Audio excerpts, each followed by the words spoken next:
አርሰናል ከ20 ዓመታት በኋላ ወደ ሻምፒየንስ ሊጉ ፍጻሜ ተመልሷል። ሳካ በድጋሚ ወሳኝነቱን አሳይቷል። የማጋሌዥ የመከላከል ጥንካሬ፣ የዮኬሬሽ አይደክሜነት፣ የራይስና ስኬሊ ቅንጅት የተለየ ነበር። ኤሚሬትስም በታሪኩ እንደዚህ ያለ ድባብ አይቶ አያውቅም። ሰላም የተወደዳችሁ የስፖርት 365 ዝግጅታችን ነው። ከዚህ ቀደም በኤሚሬትስ የሚታወሱ ደማቅ አጋጣሚዎች አሉ። ሉካስ ቶሬራ በ2018 ቶትናም ላይ ጎል ሲያገባ፣ ሪስ ኔልሰን በ2023 በርንመዝ ላይ ማሸነፊያውን ጎል ሲያስቆጥር፣ ገብርኤል ጄሱስ ዩናይትድ ላይ፣ በቅርቡ ደግሞ ማክስ ዳውማን ኤቨርተን ላይ ሲያስቆጥሩ የኤሚሬትስ የነበረው ድባብ ፍጹም የተለየ ነበር። እንደዚህ ያለ አትሞስፌር፣ እንደዚህ ያለ ታሪካዊ አጋጣሚ ግን በፍጹም ታይቶ አይታወቅም። ሚኬል አርቴታ የአርሰናል ተጫዋቾችና ተንታኞች ከጨዋታው በኋላ በትልቁ ያነሱት ይህንን ነው። ድሉ ለተጫዋቾቹ ምን ያክል ትልቅ እንደሆነ ለማየት የቡካዮ ሳካን ከጨዋታ በኋላ የተሰጠ አስተያየት መስማት ወይ ደግሞ ማየት ብቻ በቂ ነው። ደስታዬን አቋርጣችሁ ነው ለቃለ ምልልስ የጠራችሁኝ ያለ ቡካዮ ሳካ። ይሄ ለእኛ ለተጫዋቾቹና ለደጋፊዎቹ ምን ማለት እንደሆነ ይታያቸዋል ወይ ሲል ጠየቀ። ጨዋታው ልክ ነው፣ በጣም ጫና የበዛበት ነው፣ ግን ደግሞ በሚገባ ልናስተዳድረው ስለቻልን ወደ ፍጻሜው አልፈናል። የደጋፊዎቻችን ከጀርባችን መቆም ደግሞ ለዚህ ትልቅ አስተዋጽኦ አበርክቷል። መጨረሻ ላይ አብሬን ሴሌብሬት እያደረግን ነው፣ ምስጋና ይገባቸዋል ብሏል። እና አሁን ወደ ሻምፒየንስ ሊጉ ፍጻሜ አልፈናል፣ በፕሪሚየር ሊጉ ደግሞ ተጨማሪ እርምጃዎች መራመድ ይጠበቅብናል የሚል አስተያየት ሰጥቷል። ለዚህ ወጣት ስብስብ ወደ ሻምፒየንስ ሊግ ፍጻሜ ማለፍ ትርጉሙ በጣም ትልቅ ነው። እንደ መጀመሪያው ጨዋታ ሁሉ ይሄም ጨዋታ ከፍጹም ቅጣት ምት ጋር የተያዘ ኮንትሮቨርሲ ነበረው። አንቷን ግሪዝማን ሊያንድሮ ትሮሳርድ ላይ በሰራው ጥፋት አርሰናሎች የፍጹም ቅጣት ምት ይገባናል የሚል ቅሬታ ነበራቸው። ኋላ ጁሊያኖ ሲሞኔ ላይ በተሰራ ጥፋት አትሌቲኮ ማድሪዶች የፍጹም ቅጣት ምት ይገባናል አሉ። ካላፊዮሪ ደግሞ እንደዚሁ ግሪዝማን ላይ የሰራውን ጥፋት ተከትሎ አትሌቲኮ ማድሪዶች የፍጹም ቅጣት ምት ተከልክለናል የሚል ቅሬታቸውን አሰሙ። ዳኛው ለእነዚህ ሁሉ አጋጣሚዎች የፍጹም ቅጣት ምት አልሰጡም። ይልቁን የቡካዮ ሳካ ጎል ነው ጨዋታውን የወሰነው። በእርግጥ አርሰናሎች በዮኬሬሽ አማካይነት ሁለተኛ ጎል ሊያስቆጥሩ የሚችሉበት እድል አግኝተው ነበር። የሂንካፔን ክሮስ ወደ ጎልነት ሊቀይረው አልቻለም። ግን ደግሞ በጨዋታው በጣም ግሩም ነበር። ያለፉት ጥቂት ቀናት የአርሰናልን ዕጣ ፈንታ ሙሉ በሙሉ የቀየሩ ናቸው። ታሪካዊ ሆኖ ሊያልፍ ይችላል ይሄኛው የውድድር ዘመን። በሻምፒየንስ ሊጉ ፍጻሜ ላይ ናቸው። ከ22 ዓመት በኋላ ደግሞ የፕሪሚየር ሊግ ረሃባቸውን ለማስታገስ ትልቅ እድል ከፊታቸው አለ። ኢታር ላይ በሲቲ ሲሸነፉ ሁሉም ነገር ያለቀ ያበቃ ይመስል ነበር። በእርግጥ ዴክላን ራይስ ከኦዴጋርድ ጋር አላለቀም አላበቃም የሚል ቃል ሲለዋወጥ በጣም ብዙ የአርሰናል ደጋፊዎች ተነሳስተው ሊሆን ይችላል። እንዳላለቀ እንዳላበቃ ማሳያው ያለፉት ጥቂት ቀናት ናቸው። የዋንጫ ፉክክሩ በፕሪሚየር ሊግ ውስጥ ከመጨረሻው የሚሄድ ከሆነ የመጨረሻው ቀን ጨዋታ የሚደረገው ከክሪስታል ፓላስ ጋር ሜይ 24 ነው። ሜይ 24 ከክሪስታል ፓላስ ጋር በሚደረግ ጨዋታ የፕሪሚየር ሊጉን ዋንጫ የሚያረጋግጡ ከሆነ ከ6 ቀናት በኋላ ቡዳፔስት ላይ ደግሞ በተለየ መነሳሳት የሻምፒየንስ ሊጉን ፍጻሜ ያደርጋሉ። ከዛ በፊት የፕሪሚየር ሊጉ መወሰን የሚችል ከሆነ ደግሞ ከሻምፒየንስ ሊጉ ጨዋታ በፊት በፎይታ ስሜት ይጫወታሉ፣ ተጫዋቾቻቸውንም ያሳርፋሉ ማለት ነው። አርሰናል በፕሪሚየር ሊጉ ዋንጫ ለማንሳት እንደዚህ ያለ ቦታ ላይ ለመገኘት 22 ዓመት ጠብቋል። በሻምፒየንስ ሊጉን ፍጻሜ ላይ ለመድረስ 20 ዓመት መጠበቅ ግድ ብሎታል። የፓሪሱ ፍጻሜ 2006 ላይ ነበር የተደረገው እና አሁን ለዚህ ክብር ለመብቃት አንድ ጨዋታ ብቻ ይቀራቸዋል። የውድድር ዘመናቸውን በደማቁ ለመዝጋት ትልቅ ዕድል አላቸው። ሚያዝያ ላይ ቡድኑ ሲንገዳገድ ማንም እንደዚህ ያለ ነገር የጠበቀ አይመስለኝም። ግን ደግሞ በእግር ኳስ በቀናት ውስጥ በጣም ብዙ ነገሮች እንደሚቀያየሩ በድጋሚ ማየት ችለናል። ጨዋታው እንዳልኩት ውዝግቦች ነበሩት፣ ልክ እንደ ባለፈው ሳምንት ጨዋታ ሁሉ። የግሪዝማንን ጥፋት ዳኛው በቂ አይደለም ብለው ስላሰቡ የፍጹም ቅጣት ምት አልሰጡበትም። ኋላ አትሌቲኮች የራሳቸው ቅሬታ ነበራቸው። በእርግጥ ይሄ የሲሞኔ ፔናልቲ ኢንሲደንት ወይ ደግሞ ጥያቄ ከመነሳቱ አስቀድሞ ዊሊያም ሳሊባ ትልቅ ስህተት ነበር የሰራው። አርሰናሎች ሊቀጡ የሚችሉበት መጥፎ አጋጣሚ ነበር። የፍጹም ቅጣት ምቱም አልተሰጠም፣ የዊሊያም ሳሊባ ስህተትም አልተቀጣም። ኋላ ላይ ደግሞ ቅድም ያልኩት የግሪዝማንና የካላፊዮሪ አጋጣሚ ተፈጠረ። እነዚህ ኮንትሮቨርሲዎች፣ እነዚህ ውዝግቦች ዳኛው በጣም በጥሩ መንገድ ሊያስተዳድራቸው በጥሩ መንገድ ሊመለሳቸው ሞክሯል። ግን ደግሞ አትሌቲኮች ተበድለናል ብለው የሚያስቡበት ነገር ሊሆን ይችላል። ዲየጎ ሲሞኔ እንደዚህ ያሉ ቅሬታዎች በማሰማት ይታወቃል። ድምፁን ጮክ አድርጎ ነው ቡድን ሁል ጊዜም የሚመራው። የጦር ጀነራል ነው የሚመስለው። እዚህ ቡድን ውስጥ የፈጠረው ነገር፣ እዚህ ቡድን ውስጥ የሰራው ስራ በጣም የሚያስደንቅ ነው። ወደ ፍጻሜው አይለፍ እንጂ ከአትሌቲኮ ማድሪድ ጋር የገነባው ከአትሌቲኮ ማድሪድ ጋር የሰራው ስራ በፍጹም ኦቨርሎክ ሊደረግ አይችልም። እና ግን ባለፈው ሳምንት የተናገረው ነገር በዚህ ሳምንት ዲየጎ ሲሞኔን በራሱ ንግግር የጠለፈ ይመስላል። አንዳንድ ጊዜ ቫር ይሰጥሃል፣ አንዳንድ ጊዜ ደግሞ ይወስድብሃል ወይ ደግሞ ይነሳሃል ብሎ ነበር። ባለፈው ሳምንት ቫር የፍጹም ቅጣት ምት ሰጣቸው፣ በዚህኛው ደግሞ ቫር የፍጹም ቅጣት ምት ነሳቸው እና ይሄ ምናልባት ከጨዋታው በኋላ ሊነሳ የሚችል ነገር ከሆነ አንዱ የጨዋታው መገለጫ ነበር ወይ ደግሞ ጨዋታው ላይ የነበረ አንዱ እውነታ ነበር። አርሰናል ወደ ፍጻሜው ሲሄድ ከባየር ሚኒክም ሆነ ከፓሪስ ሳን ዠርማን ጋር ሲጫወት ከሁለቱ አሸናፊ ጋር ምናልባት አንደርዶግ ሆኖ ሊጫወት ይችላል። ሁለቱ ቡድኖች 9 ጎል የተቆጠረበት ጨዋታ ባለፈው ሳምንት አድርገው አስገርመውናል። ፍጻሜው ግን ከአርሰናል ጋር ስለሚደረግ እንደዚህ ያለ ነገር በፍጹም ኤክስፔክት አናረግም። ምክንያቱም የባየር ሚኒክ እና የፓሪስ ሳን ዠርማን ስታይል ተመሳሳይ ሆኖ ሊሆን ይችላል። ከጫፍ ጫፍ በሚደረግ እግር ኳስ ብዙ ጎል የተቆጠረው ብዙ የመከላከል ልህቀት አልታየበትም። አርሰናል ደግሞ በሻምፒየንስ ሊጉ አንደኛ በሚኬል አርቴታ ስር፣ ሁለተኛ ደግሞ በዚህ የውድድር ዘመን በጣም ጥቂት ጎል ኮንሲድ የሚያደርገው ቡድን ነው። 20 እና ከዛ በላይ የሻምፒየንስ ሊግ ጨዋታ ካደረጉ አሰልጣኞች ሁሉ በጣም ጥቂት ጎል የሚቆጠርበት ቡድን የሰራው ሚኬል አርቴታ ነው። በዚህ የውድድር ዘመንም በሻምፒየንስ ሊጉ ብዙ ክሊንሺት የጠበቀ ጥቂት ጎል የሚቆጠርበት ቡድን አርሰናል ነው። ስለዚህ ከፓሪስ ሳን ዠርማን ጋርም ተጫወተ ከባየር ሚኒክ ጋር። ፓሪስ ሳን ዠርማን ለባየር ሚኒክ የሰጠውን፣ ሚኒክ ደግሞ ለፓሪስ ሳን ዠርማን የሰጠውን አይነት ክፍተት በመስጠት አይጫወትም። እንደዚህ ያሉ ፍጻሜዎች ላይ ቡድኖች ሲጫወቱ ሁል ጊዜም በጣም ትልቅ ወይ ደግሞ በጣም የተለየ መሆን አይጠበቅባቸው። የተጋጣሚያቸውን ጥንካሬ ናሊፋይ ማድረግ የሚችሉ ከሆነ ጨዋታዎችን ያሸንፋሉ። ስለዚህ አርሰናል በራሱ መንገድ ለአትሌቲኮ ለባየር ሚኒክም ሆነ ለፓሪስ ሳን ዠርማን ፈተና ሊሰጥ የሚችልበት ጥንካሬ አለው። ግን ደግሞ አንደርዶግ ሆኖ ነው ወደዛ ጨዋታ የሚሄደው። ሚኬል አርቴታ እንደ ፓሪስ ሳን ዠርማን ሆነ እንደ ባየር ሚኒክ አይነት ፍሪ ፍሎይንግ እግር ኳስ የሚጫወት ቡድን አልሰራ ሊሆን ይችላል። ግን እንዳልኩት የመከላከል ጥንካሬው በሻምፒየንስ ሊጉ ፍጻሜ የአርሰናል ደጋፊዎች በድጋሚ እንዲያለሙ ተስፋ እንዲያደርጉ የሚረዳ ይመስለኛል። ምክንያቱም የመጀመሪያው አጋማሽ ጨዋታ ሲጠናቀቅ የአርሰናል ደጋፊዎች 1-0 ለአርሰናል የሚለውን ፌመስ ህብረ ዝማሬ ሲያዜሙ ነበር። በቃ ጎል አስቆጠረ አይገባበትም እርግጠኛ ነን አይነት ነገር። አይጨነቁም ማለት ግን አይደለም።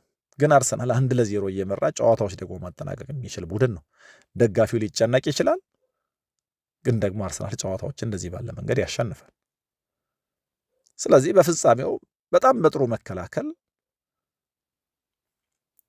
እና ደግሞ ከቆመ ኳስ ይሁን ከክፍት ጨዋታ በሆነ አይነት መንገድ ጎል አስቆጥሮ የተከላካይ መስመሩ የሚዘጋ ወይ ደግሞ በጠባብ ማርጅን ሊያሸንፍ የሚችል ቡድን አይደለም ብሎ ማሰብ አይቻልም። ኮምፓኒም ሆኖ ኤንሪኬ ደግሞ ከእንደ አርሰናል አይነት ቡድን ጋር ሲጫወቱ አፕሮቻቸው መቀየሩም ይቀር አይመስለኝም።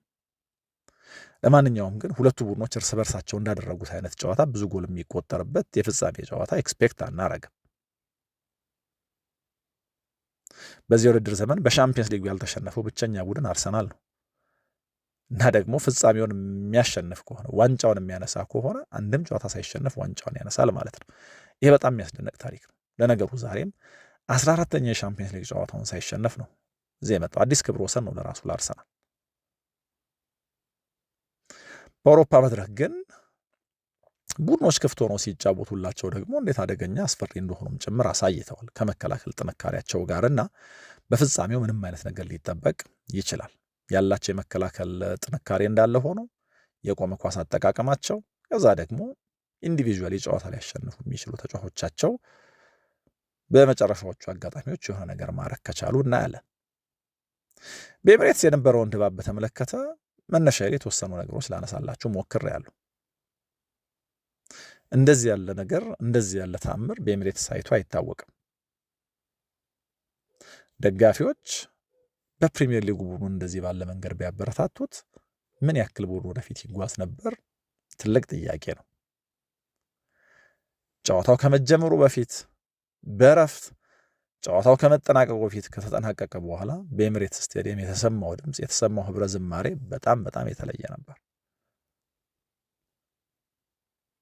እና ደግሞ ከጨዋታው መጀመር በፊት ያስተዋልነው አንድ ነገር ካለ ከትልልቅ ስቴዲየሞች ከትልልቅ የአውሮፓ መድረክ ጨዋታዎች መነሳሻ በኤምሬትስ ተወስዷል። ረዣዥም ትልልቅ ባነሮች ይታዩ ነበር። እንደዚህ ያለ ነገር ከሚኬል አርቴታ በፊት በኤምሬትስ ብዙ አስተውለን የምናውቅ አይመስለኝም። በቅርቡ ግን እነዚህ ነገሮች ተለውጠዋል እና ይሄንን አትሞስፌር በጣም በተለየ መንገድ ለበጎ ተጠቅመውታል። በእርግጥ የአትሌቲኮ ማድሪድ ተጫዋቾች እንደዚህ ላለው ድባብ ብዙ እንግዳ አይመስሉኝም። ብዙ የማድሪድ ደርቢዎች ላይ ተጫውተዋል። ግን ደግሞ ሳካ ጎል አስቆጥሮ ወደ ደጋፊዎቹ ሲሄድ እንደ አትሌቲኮ ማድሪድ ተጫዋቾች ምንም ያክል ልምድ ቢኖራቸው የሆነ አይነት መሸበር ውስጥ የመግባታቸው ጉዳይ ጥያቄ ያለው አይመስለኝም። እዚህ ጨዋታ ላይ በጣም ጥሩ የተጫወቱ ተጫዋቾች አሉ። አንደኛው ማይልስ ሉዊስ ስኬሊ ነው። ተቀይሮ እስከወጣበት ሰዓት ድረስ በጣም ጥሩ የተጫወተ በሚኬል አርቴታ ያልተጠበቀ ውሳኔ ነው። በእርግጥ ከፉልሃም ጋር ባሳየው ብቃት እዚህ ጨዋታ ላይ መሰለፉ ነገር በትልቁ ሲነሳ ነበር። ግን ደግሞ እንደዚህ ባለ ትልቅ የሻምፒየንስ ሊግ ጨዋታ ወደ ፍጻሜ ለማለፍ በሚደረግ ጨዋታ ለመጀመሪያ ጊዜ ፉልሃሙ ጨዋታ ላይ ተፈጥሯዊ ቦታው ላይ የተጫወተን ተጫዋች እና ደግሞ በእድሜ ለጋ የሆነን ተጫዋች አምና ያጫውተዋል ማለት በጣም ከባድ ነበር። ግን ደግሞ ሚኬል አርቴታ አደረገው። ማርቲን ዙቢሜንዲን ተጠባባቂ ወንበር ላይ አስቀምጦ የሁላችንም እምነት ዙቢሜንዲ እዚህ ጨዋታ ላይ ተመልሶ እንደሚጫወት ነበር። በዚህ የውድድር ዘመን እንደ አማካይ ሳይሆን እንደ ሌፍት ባክ ነበር የጀመረው። ኋላ ለካላፊዮሪና ለሂንካፔ ቦታውን አሳልፎ ሰጥቷል። አሁን ግን በ4 ቀናት ልዩነት ውስጥ ቶማስ ቱኸል የዓለም ዋንጫ ስብስባቸው ውስጥ እንዲያስቡት የሚያስገድድ አይነት ብቃት ደግሞ አሳይቷል። እዚህ ቦታ ላይ መጫወት ለተጫዋቹ እንግዳ አይደለም። አካዳሚዎች ተጫውቶበታል። በዋናው ቡድን ደረጃ ግን ጨዋታ ሲጀምርበት ለሁለተኛ ጊዜ ነው። በጣም ጥሩ ነው የተጫወተው። ይሄ በጣም ብዙ ልምድ ያለው የአትሌቲኮ ማድሪድ ቡድን ነው። አማካይ ክፍል ላይ ኮኬን የያዘ ቡድን ነው። በጣም በሚያስደንቅ ማቹሪቲ ተጫውቷል። ከኳስ ጋርም ሆነ ከኳስ ውጭ የነበረው ነገር በጣም የሚያስደንቅ ነው። ከራይስ ጋር እንዴት ኮምፕሊመንት እንደሚደራረግ አይተናል። በእርግጥ ማርኮስ ዮሬንቴ በመጀመሪያዎቹ 10 ምናምን ደቂቃዎች የማይልስ ሉዊስ ስኬሊን እንቅስቃሴ በሚገባ እንዳጠና ሉዊስ ስኬሊ ምን ሊያደርግ እንደፈለገ በሚገባ እንዳወቀና በተደጋጋሚ ሊያጨናገፈው እየሞከረ እንደነበር አይተናል። ምክንያቱም በሰውነቱ ኳሱን ለመሸፈን ወይ ደግሞ ተጋጣሚውን ለመሸፈን ከሞከረ በኋላ ከኳሱ ጋር ይዞራል። በጣም በቶሎ አክስለሬት ያደርጋል። የአርሰናልን ማጥቃቶች ያስጀምራል እና ዮሬንቴ ይህንን ሊያስቆም ሞክሮ ነበር። ግን ደግሞ በሂደት በጨዋታው እያደገ እየገዘፈ መጥቷል እና ኋላ ለተከላካዮቹ ቀርቦ ኳስ ይጀምራል። እንደዚሁ ደግሞ ከራይስ ጋር በጥሩ ቅንጅት ይጫወታል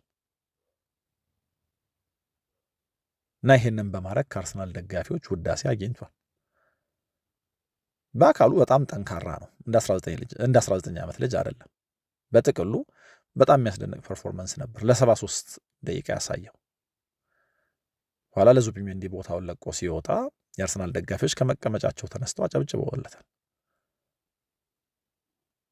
ከለበሰው ማሊያ ጋር 49 ሉዊስ ስኬሊ እያሉ ዘምረውለታል እና በጣም ግሩም ብቃት ነው ያሳየው። በወሳኝ ጊዜ ፍሬሽ የሆነ ኤነርጂ ፍሬሽ የሆነ ተጫዋች ኢነርጂ ኢንጀክት የሚያደርግ ተጫዋች አርሰናል አግኝቷል። ዙቢሜንዲ ማሳረፍም ችሏል። ለሚጫወትበትም መንገድ የተለየ አማራጭ የሚሰጥ ሆኗል ማለት ነው። ሌላኛው እንግዲህ የጎል አስቆጣሪው ቡካዮ ሳካ ጉዳይ ነው። ይሄን አርሰናል ያለ ቡካዮ ሳካ ማሰብ አይቻልም። የአርሰናል ደጋፊዎች ቡካዮ ሳካን ከዚህ በላይ መውደድ የሚችሉ አይመስልም። ምክንያቱም ለቡካዮ ሳካ ያላቸው ፍቅር በጣም የተለየ ነው። ከዚህ በላይ እንዴት አድርገው ሊወዱት ይችላሉ? ግን አንድ የተረዱት ነገር ካለ ቡካዮ ሳካ በሌለባቸው አጋጣሚዎች መጥፎ እንኳን ቢሆን ምን እንዳጡ ነው። በተለይ ግን ደግሞ ጤናማ ሆኖ ሲጫወት ቡካዮ ሳካ ምን ሊፈጥር እንደሚችል እነዚህ ሁለት ጨዋታዎች ብቻ አሳይተዋቸዋል። የፉልሃሙ ጨዋታ ቀን ጎል አስቆጠረ፣ አሲስት አደረገ። እዚህኛው ጨዋታ ላይ ደግሞ ወደ ፍጻሜ የመራቸውን ጎል ማስቆጠር ቻለ። ማዱዌኬ በጣም ኢነርጄቲክ ተጫዋች ነው፣ ግን ደግሞ ኤንድ ፕሮዳክት የለውም። የመጨረሻ ኳሱ ያማረ አይደለም። ቡካዮ ሳካ ግን ይሄንን ከማሳመር አንጻር ምን ያክል የላቀ መሆኑን በድጋሚ አሳይቷል። እንግዲህ አርሰናልን ወደ ፍጻሜ የመራ የቡካዮ ሳካ ጎል ኤሚሬትስ ላይ በተደረጉ 14 የሻምፒየንስ ሊግ ጨዋታዎች 14ኛ የጎል ተሳትፎ ሆኗል። 9 ጎልና 5 አሲስት ማለት ነው። ምን ያክል የኤሚሬትስ የሻምፒየንስ ሊግ ጨዋታዎች ላይ ወሳኝ እንደሆነም ጭምር ያሳያል። ኢንዲቪዥዋል ያለው ነገር ብቻ ሳይሆን ሳካን እዚህ አርሰናል ቡድን ውስጥ በጣም ጠቃሚ የሚያደርገው ማጥቃቱን በእጅጉ ማሻሻል ስለሚችል ነው። ተቀይሮ ከመውጣቱ በፊት ለምሳሌ እንደተለመደው በአርሰናል የቀኝ በአትሌት የግራ መስመር ለመፍጠር ተቸግሮ ስለነበር ሴንትራሊ ወይ ደግሞ ወደ መሃል ሩጫዎች ያደርግ ነበር፣ ወደ መሃል ድሪፍት ያደርግ ነበር። ሳካ ወደ መሃል ሲገባ ቤን ዋይት ሜዳውን ለጥጦ ይጫወታል። ሳካ ደግሞ ሜዳውን ለጥጦ ለመጫወት ሲሞክር አንደርላፕ እያደረገ ይሮጣል እና በዚህ መነሻ የአርሰናልን ማጥቃት በጣም የተሻለ ያደርገዋል። የአትሌቲኮ ማድሪድ ተጫዋቾች ተከትለውት ወደ አማካይ ክፍል እንዲሄዱ ቤን ዋይት ነፃ እንዲሆን ለማድረግ ብዙ ሲሞክር ነበር እና አሁን በጣም በወሳኝ ጊዜ ፍሬሽ ሆኖ ተመልሶላቸዋል። በመጨረሻዎቹ ጨዋታዎች ምን ያክል ሊጠቅማቸው እንደሚችል ያሳየ ሌላ አጋጣሚ ነው። ለአትሌቲኮ ማድሪድ ግን በጣም ብዙ ጥያቄ የሚያስነሱ ነገሮች ነበሩት። በተለይ በመጀመሪያው አጋማሽ አትሌቲ በጣም ደካማ ነበር፣ ወይ ደግሞ አርሰናል ኳሱን ከልክሎት ነበር የተጫወተው። በሁለተኛው አጋማሽ በዓላማ የተጫወተ ቡድን አይተናል። ይህንን ደግሞ ያመጣው ዲየጎ ሲሞኔ ይህንን ጨዋታ በማሸነፍ ወደ ፍጻሜው የመሄድ ፍላጎት ስለነበረው ግሪዝማን፣ ጁሊያኖ፣ ሉክማን እና አልቫሬዝ አይነት አጥቂ ተጫዋቾች ይዞ ገባ ላይናፑ ላይ እና ጨዋታውን ወደ አርሰናል የመውሰድ ፍላጎት እንደነበረው ያስታውቃል። ግን የመጀመሪያውን አጋማሽ ያሳለፈው ለራሱ ጎል ቀርቦ ነው። ምክንያቱ ደግሞ እነዚህን አጥቂዎች በማሰለፍ ብቻ ጨዋታ ማሸነፍ አይቻልም። ምክንያቱም አርሰናል ጨዋታውን ተቆጣጠረ፣ በቂ አማካዮች አልነበሩትም ጨዋታውን ለመቆጣጠር የሚያስችሉ። እነዚህ ሁሉ አጥቂዎች ናቸው። ስለዚህ አርሰናል ወደኋላ ገፋቸውና ብዙ ኳስ ተቆጣጥሮ ተጫወተ። ሲሞኔ ይህንን ለማካካስ የተከላካይ መስመሩ ወደፊት ተጠግቶ እንዲጫወት ለማድረግ ብዙ ሞክሮ ነበር፣ ግን አርሰናል በተደጋጋሚ የገፋቸው ነበር። ይህኛው የአትሌቲኮ ማድሪድ ቡድን እንደ ከዚህ ቀደሙ የአትሌቲኮ ማድሪድ ቡድን ለራሱ ጎል ቀርቦ መከላከል ላይ ጥሩ አይደለም እና በዚህም ምክንያት ችግር ተፈጥሮበታል። በተለይ ደግሞ በአጨዋወት ባህሪያቸው ምክንያት በዮኬሬሽ በጣም ተፈትነዋል። ዮኬሬሽ በጣም ትልቅ ውዳሴ የሚገባው ተጫዋች ነው። እዚህ ጨዋታ ላይ የፉልሃሙ ጨዋታ ቀን በጣም ጥሩ ነው የተጫወተው። በአርሰናል ማሊያ በጣም ጥሩ ዮኬሬሽ ያየንበት ጨዋታ ነው ስንል ነበር። ይሄ ሻምፒየንስ ሊግ ጨዋታ ደግሞ ምን ያክል ለአርሰናል ሊጠቅም እንደሚችል ያሳየበት፣ እስካሁን ድረስ እንደዚህ ባለ መንገድ ለምን አልተጫወተም የሚል ጥያቄ አስነሳ ነው። አንደኛ ከዚህ ቀደም የሚጠየቅ የነበረው ኳሱን ሆልድ አድርጎት መቆየት አይችልም ነው። እዚህ ጨዋታ ላይ ኳሱን ሆልድ አድርጎ መቆየት ይችላል። ኳሱን ሆልድ ባያደርግ እንኳ በጣም በብልሃትና በብልጠት ጥፋት እንዲሰራበት በማድረግ አድቫንስድ ቦታዎች ላይ አርሰናል ቅጣት ምት እንዲያገኝ ከኳስም ጋር እንዲያርፍ ያደርገዋል። የሊንክ-አፕ አጨዋወቱ በጣም የተዋጣለት ነበር። ወደ ግራ ድሪፍት ሲያደርግ ደግሞ የበለጠ ጥንካሬው ይታይ ነበር። ከምንም በላይ የሚያስደንቀው ግን ኢነርጂው በፍጹም አይደክምም። ያለማቋረጥ ይሮጣል፣ ይታገላል እና የእነዚህ ጨዋታዎች ምልክት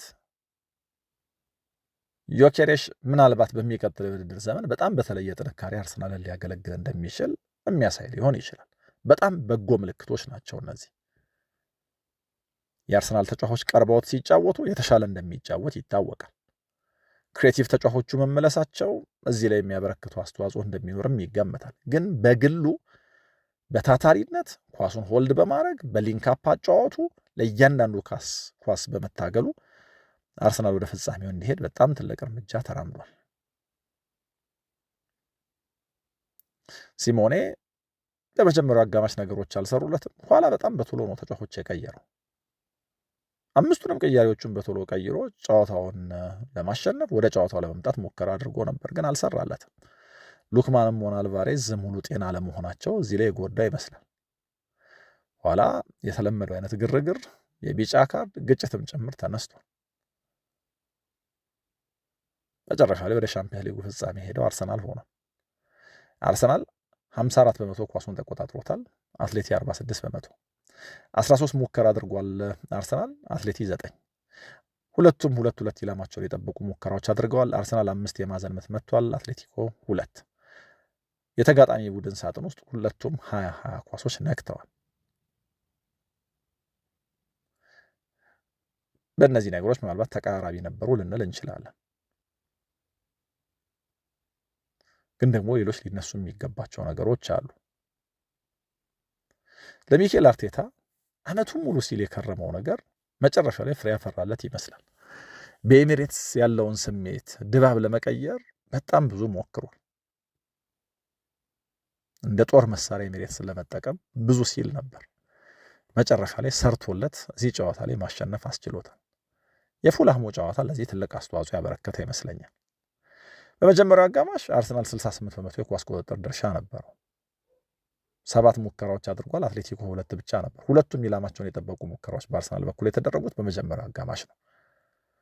የተጋጣሚ ሳጥን ውስጥ የነካቸው ኳሶችም እንደዚሁ የበዙ ነበሩ፣ ወይ ደግሞ አትሌቲኮ ውስን ነበሩ። በሁለተኛው አጋማሽ ግን አትሌቲዎች ወደ ጨዋታው ተመልሰዋል። አርሰናል መሪነቱን ለማስጠበቅ እነዛን ነገሮች ማድረግ ስለነበረበት። በአርሰናል በኩል ግን ቅድም ከጠቀስናቸው ተጫዋቾች ውጪ የትሮሳር እና ካላፊዮሪ መሰለፍ የአርሰናልን የግራ መስመር ማጥቃት በጣም የተሻለ ያደርገዋል። እንደውም ካላፊዮሪ ኮንቬንሽናል ሌፍት ባክ አይደለም ባጫወቱ። ላይኛው የሜዳ ክፍል ላይ በጣም በተደጋጋሚ ይገኝ ነበር፣ በተለይ አርሰናል ኳስ ሲይዝ እና አርሰናል ኳስ ሲይዝ ሜዳውን ለጦ የሚጫወት የአርሰናል ተጫዋች ትሮሳርድ ነበር የሚሆነው። ካላፊዮሪ ወደ ውስጥ እየገባ ኮንፊውዥን ለመፍጠር ማለት ነው። እና እንደዚህ በማድረግ አርሰናል የተዋጣ የመጀመሪያ አጋማሽ አሳልፏል። በመጀመሪያው አጋማሽ ሌላኛው በጣም ጥሩ ያደረጉት ነገር አልቫሬዝን እና ግሪዝማንን ከጨዋታ ውጭ ማድረጋቸው ነው። ኋላ ግሪዝማን ጨዋታ ውስጥ መሳተፍ ሲጀምር በሁለተኛው አጋማሽ እንዴት አስፈሪ ሊሆኑ እንደሚችሉ ደግሞ አሳይተዋል።